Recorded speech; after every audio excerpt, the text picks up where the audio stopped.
Welcome to Lesson 6, Solve Right Triangles. We're going to use the trig inverses. And they're called inverse sine, cosine, and tangent. And they are the opposites of sine, cosine, and tangent.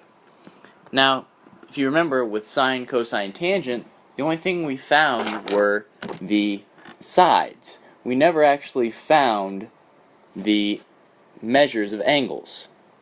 We just found out the length of sides or the ratio of the sides. Well, our inverse sine, our inverse cosine, our inverse tangent are the things that we're going to use to find angle measures. So, the first is inverse sine. It's represented with this sine to the negative 1 and then the angle in parentheses.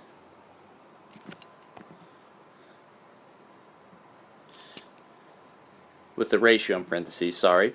Or it's read as arc sine with your ratio in parentheses. Inverse cosine, same way. Inverse cosine, or it's read as arc cosine. Then we have our inverse tangent and our arctan. So those are two ways that you'll see them. Some calculators will have the sine to the negative 1 on them. Some will have the arc with the sine with them. It just depends on the type of calculator and how they set it up.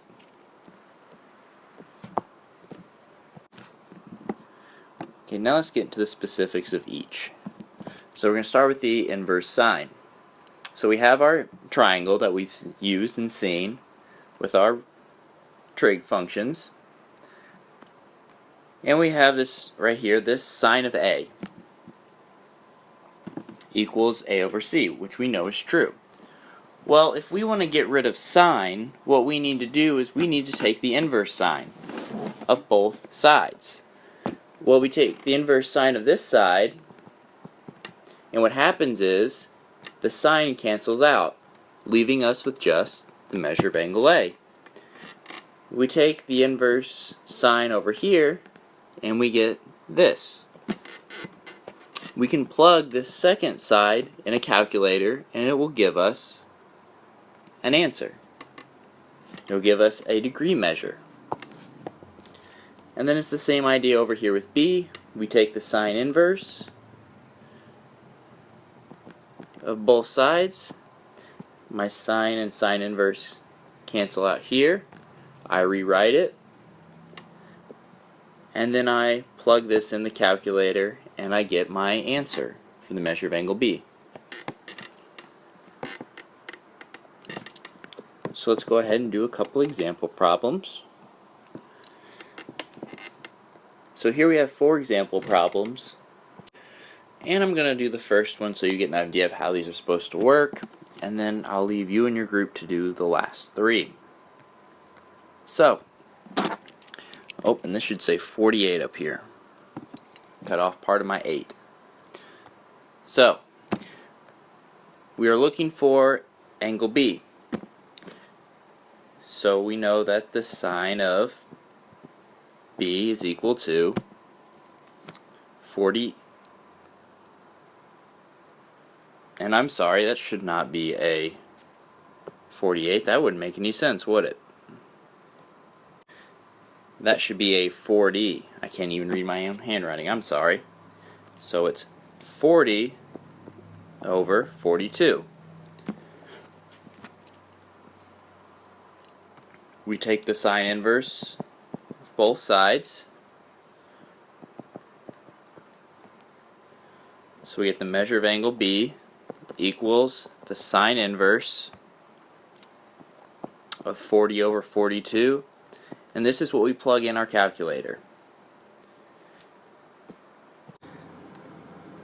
And we get 72.2 degrees. And whenever we round it, let's just round it to the nearest tenth of a degree. And please make sure that your calculators are in degree mode whenever you do this. If they're not in degree mode, you're going to get some weird answers. So I want you to go ahead and pause the video and work through these next 3 examples, and then replay the video and I'll have the answers there for you. So go ahead and do that now.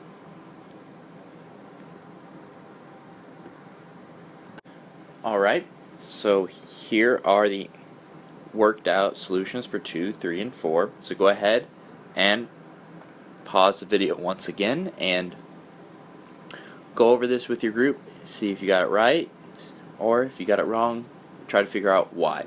So go ahead and do that now. Okay, now let's talk about inverse cosine. And it's very similar to inverse sine, as well as inverse tangent is to all the other two. So we start off with our cosine of A, it equals B over C. Well, we want to get rid of that cosine, so we do cosine inverse and to both sides, and then we wind up with the measure of angle A is equal to the inverse cosine of B over C. And then for the cosine of B, where it equals A over C, if we want to find the measure of angle B, we take the cosine inverse again, and we get the measure of angle B equals the cosine inverse of A over C. That will give us our degree measures.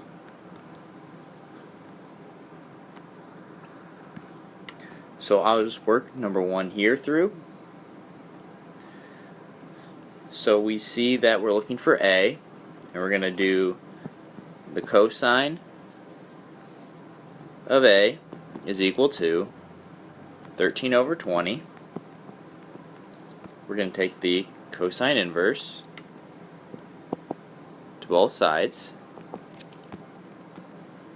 So we get the measure of angle A equals the cosine inverse of 13 over 20.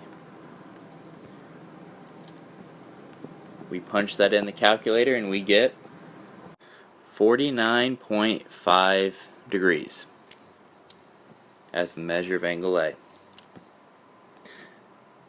So 2, 3, and 4 work in a similar fashion.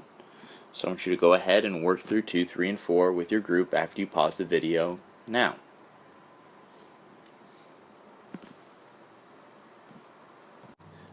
Alright, so here are the answers to 2, 3, and 4. And I'm sorry on 4, I didn't notice that I put a question mark on both A and B. You were supposed to find A, but if you found B and A, found them both, that's alright. You could have. So there's no issue there.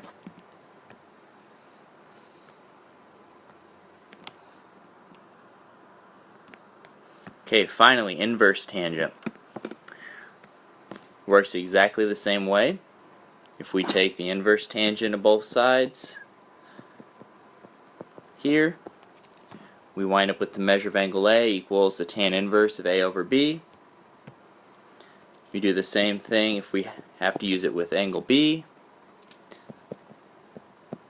and we get the measure of angle B is going to equal the tan inverse of B over A. So this works just like the other two did. So here are 3 examples for you to do, and I will have you pause the video, work through them with your group now. Okay, and here are the answers to the 3 examples, so go ahead and again pause the video and check your answers with your group. Okay, and the final thing that we're going to talk about is just a review. And so remember, we're going to start here on the left with sine, cosine, and tangent. Remember, we use these to find sides. So we use to find sides. When we use inverse sine, inverse cosine, inverse tangent, we use to find angles. So remember that. That is very important. And that is all for this lesson.